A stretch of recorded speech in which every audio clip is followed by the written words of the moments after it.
It is generally not recommended to connect an outside ground fault circuit interrupter, or GFCI receptacle, to an arc fault circuit interrupter, or AFCI circuit that also feeds other loads, such as a bedroom circuit.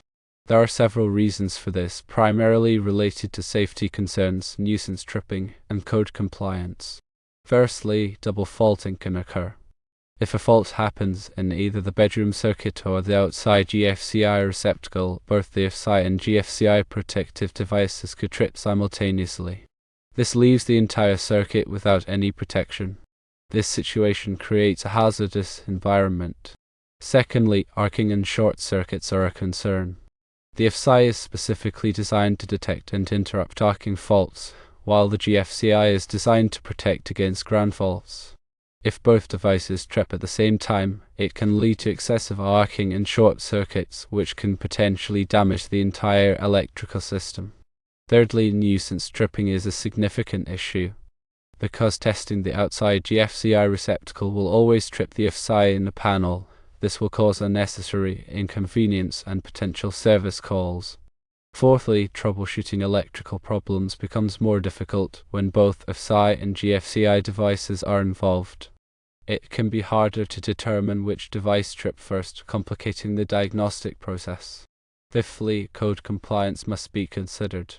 The National Electrical Code, or NEC, requires that GFCI devices be installed in certain outdoor locations such as patios and balconies.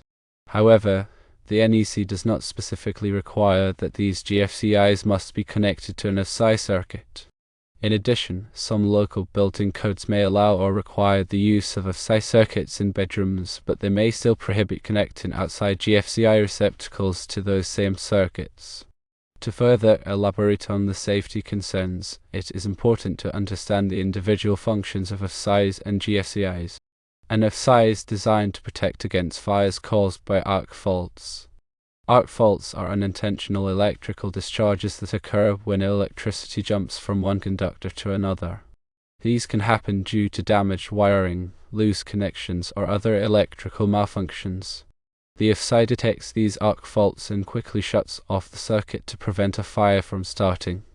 On the other hand, a GFCI is designed to protect against electrical shock. It does this by monitoring the current flowing into and out of a circuit. If there is a difference in current, it indicates that some of the current is leaking to ground, which could be through a person. The GFCI quickly shuts off the circuit to prevent a potentially fatal electrical shock. When an outside GFCI receptacle is connected to an AFCI circuit that also feeds other loads, such as a bedroom circuit, the potential for nuisance tripping increases significantly. GFCI receptacles are designed to be very sensitive and can trip due to even small amounts of ground fault current. This is why they are required in locations where there is a high risk of electrical shock, such as bathrooms, kitchens, and outdoor areas. However, this sensitivity can also lead to nuisance tripping, especially when the GFCI is connected to a circuit that also powers other devices. For example, if there is a small amount of moisture in the outside receptacle, it could cause a ground fault current that trips the GFCI. This will also trip the AFCI, shutting off power to the entire circuit, including the bedroom. This can be very inconvenient, especially if it happens frequently. Furthermore, troubleshooting electrical problems can become much more complicated when both AFCI and GFCI devices are involved. When a circuit trips, it is important to determine the cause of the trip so that it can be corrected. However, when both AFCI and GFCI devices are on the same circuit, it can be difficult to determine which device tripped first and why. This can make it harder to find the source of the problem and can lead to unnecessary repairs. For example, if the AFCI trips, it could be due to an arc fault in the bedroom circuit or a ground fault in the outside receptacle. Similarly, if the GFCI trips, it could be due to a ground fault in the outside receptacle or an arc fault in the bedroom circuit. Without careful troubleshooting, it can be difficult to determine the actual cause of the trip. Regarding code compliance, it is important to understand the requirements of the National Electrical Code, or NEC, and any local building codes. The NEC requires the GFCI devices be installed in certain outdoor locations, but it does not specify that these GFCIs must be connected to an AFCI circuit. In fact, some local building codes may prohibit connecting outside GFCI receptacles to AFCI circuits. This is because of the potential for nuisance tripping and the difficulty of troubleshooting electrical problems.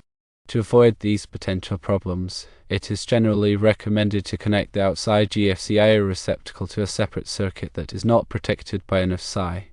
This will help to ensure that the GFCI functions properly and that the AFCI is not tripped unnecessarily. It will also make it easier to troubleshoot electrical problems if they occur. There are several ways to connect the outside GFCI receptacle to a separate circuit. One option is to run a new circuit from the electrical panel to the outside receptacle. This is the most reliable option, as it ensures that the GFCI is on its own dedicated circuit. Another option is to tap into an existing circuit that is not protected by an AFCI. However, this should only be done if the existing circuit has sufficient capacity to handle the additional load of the outside receptacle. It is also important to ensure that the existing circuit is properly grounded. In conclusion, connecting an outside GFCI receptacle to an AFCI circuit that also feeds other loads, such as a bedroom circuit, is generally not recommended. This is because of the potential for safety concerns, nuisance tripping, and code compliance issues. It is recommended to connect the outside GFCI receptacle to a separate circuit that is not protected by an AFCI. This will help to ensure that the GFCI functions properly, that the AFCI is not tripped unnecessarily, and that electrical problems are easier to troubleshoot. When dealing with electrical wiring, it is always best to consult with a qualified electrician. They can assess your specific situation and provide recommendations that are safe and compliant with all applicable codes. They can also help you to troubleshoot any electrical problems that may occur. In addition to the reasons already discussed, there are other considerations to keep in mind when deciding whether to connect an outside GFCI receptacle to an AFCI circuit. One consideration is the type of load that will be connected to the outside receptacle. If the receptacle will be used to power heavy loads, such as power tools or appliances, it is especially important to connect it to a separate circuit. This will help to prevent the GFCI from tripping due to overload. Another consideration is the age of the electrical wiring. If the wiring is old or damaged, it is more likely to cause electrical problems such as arc faults and ground faults. In this case, it is especially important to ensure that the GFCI and AFCI devices are functioning properly and that they are not connected to the same circuit. It is also important to regularly test the GFCI and AFCI devices to ensure that they are working properly. This can be done by pressing the test button on the device.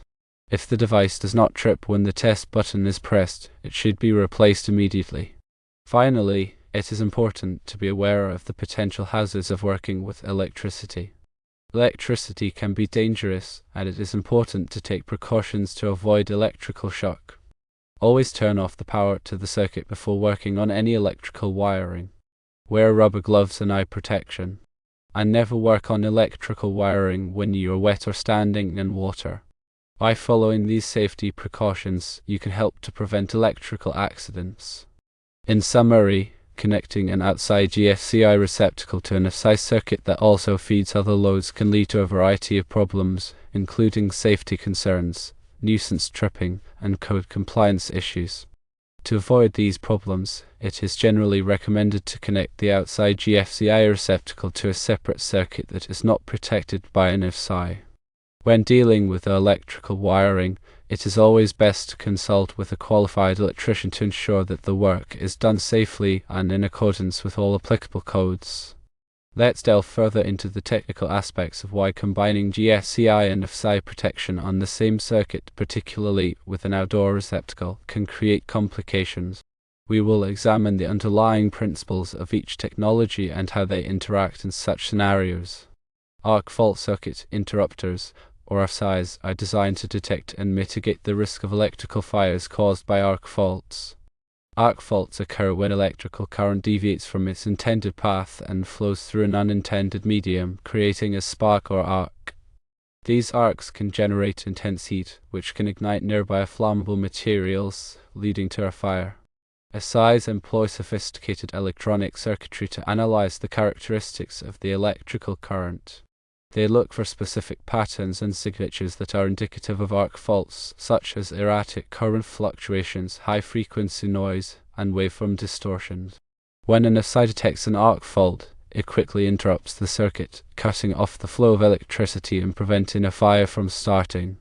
There are two main types of AFCIs: branch circuit AFCIs and combination AFCIs.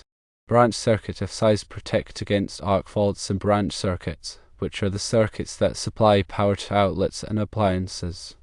Combination AFCIs provide both branch circuit and feeder protection, meaning they protect against arc faults in both the branch circuits and the feeder wires that supply power to the panel board.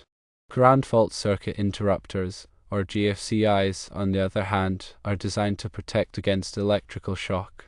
They work by monitoring the balance of current flowing into and out of a circuit. In a properly functioning circuit, the current flowing into the circuit should be equal to the current flowing out. However, if there is a ground fault, some of the current will leak to ground, meaning it will flow through an unintended path, such as a person.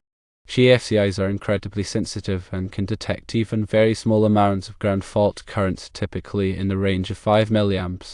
When a GFCI detects a ground fault, it quickly interrupts the circuit, cutting off the flow of electricity and preventing electrical shock. GFCIs are required in locations where there is a high risk of electrical shock, such as bathrooms, kitchens, and outdoor areas. Now, let's consider what happens when an outdoor GFCI receptacle is connected to an AFCI-protected circuit that also serves other loads, like a bedroom circuit. Several potential issues can arise. Firstly, nuisance tripping. Outdoor environments are often exposed to moisture, which can create a path for leakage current to ground. This leakage current, even if it is below the threshold that would cause a GFCI to trip under normal circumstances, can still interact with the AFCI's detection circuitry. The AFCI, which is designed to be sensitive to any anomalies in the current waveform, may interpret this leakage current as a sign of an arc fault, leading to a nuisance trip. Secondly, cumulative leakage. Even if a single GFCI receptacle does not have enough leakage current to trip either the GFCI or the AFCI on its own, the cumulative effect of multiple devices on the same circuit can be problematic. Small amounts of leakage current from various appliances, lighting fixtures, and other devices can add up, creating a combined leakage current that is sufficient to trigger a false positive on the AFCI. This is especially likely in older homes where the wiring may be more prone to insulation breakdown and leakage. Thirdly, shared neutral connections. In many residential electrical systems, multiple circuits share a common neutral wire. When a GFCI and an AFCI are connected to circuits that share a neutral, any imbalances in the current flow can create interference between the two devices. This interference can cause the AFCI to misinterpret the current waveform and trip unnecessarily. Fourthly, troubleshooting complexity. When both an AFCI and a GFCI trip on the same circuit, it can be difficult to determine the root cause of the problem. Is it an actual arc fault, a ground fault, or simply a case of nuisance tripping due to cumulative leakage or shared neutral issues? Identifying the true source of the problem can require extensive troubleshooting, involving specialized equipment and expertise. Fifthly, code compliance issues. While the National Electrical Code, or NEC, does not explicitly prohibit connecting a GFCI receptacle to an AFCI-protected circuit, it does emphasize the importance of minimizing nuisance tripping and ensuring the reliable operation of both devices. In some jurisdictions, local amendments to the NEC may impose stricter requirements, potentially prohibiting such configurations. To mitigate these potential issues, it is generally recommended to connect outdoor GFCI receptacles to dedicated circuits that are separate from AFCI-protected circuits serving other loads. This approach offers several advantages. Firstly, reduced nuisance tripping. By isolating the outdoor GFCI receptacle on its own circuit, you minimize the risk of interference from other devices and reduce the likelihood of nuisance tripping. Secondly, simplified troubleshooting. If either the GFCI or the AFCI trips, it is much easier to isolate the source of the problem when the devices are on separate circuits. Thirdly, improved safety. By ensuring the reliable operation of both the GFCI and the AFCI, you enhance the overall safety of the electrical system and reduce the risk of electrical shock and fire. When installing a dedicated circuit for an outdoor GFCI receptacle, it is important to follow all applicable codes and regulations. The circuit should be properly sized to handle the anticipated load, and it should be protected by a circuit breaker of the appropriate amperage rating. The wiring should be installed in accordance with the NEC, and all connections should be made securely. In addition to installing a dedicated circuit, there are other steps you can take to minimize the risk of nuisance tripping and ensure the reliable operation of GFCI and AFCI devices. Firstly, use high-quality devices. Choose GFCI and AFCI receptacles from reputable manufacturers that are known for their reliability and performance. Secondly, inspect wiring regularly. Periodically inspect the electrical wiring for signs of damage or deterioration. Replace any damaged wiring immediately. Thirdly, minimize moisture exposure. Protect outdoor receptacles from exposure to moisture as much as possible. Use weatherproof covers and enclosures. Fourthly, balance the load. Distribute the electrical load evenly across different circuits to minimize imbalances in current flow. Fifthly, consult with an electrician. If you are unsure about any aspect of electrical wiring, consult with a qualified electrician. They can provide expert advice and ensure that the work is done safely and in accordance with all applicable codes. In summary, while it may be technically possible to connect an outdoor GFCI receptacle to an AFCI protected circuit that also serves other loads, it is generally not recommended due to the potential for nuisance tripping, troubleshooting complexity, and code compliance issues. It is best to connect outdoor GFCI receptacles to dedicated circuits that are separate from AFCI protected circuits. This approach will help to ensure the reliable operation of both the GFCI and the AFCI, enhance the safety of the electrical system, and minimize the risk of electrical shock and fire.